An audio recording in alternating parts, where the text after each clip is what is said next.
Top Chef Jr. has died following a 13-year cancer battle. He was just 17.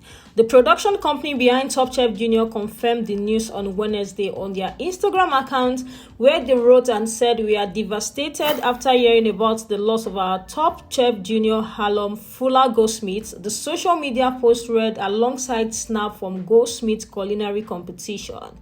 "He was an incredible chef and the strongest kid we have ever met. From the minute he was introduced to us, we knew he would make an impact on everyone around him and be a positive force in cooking world.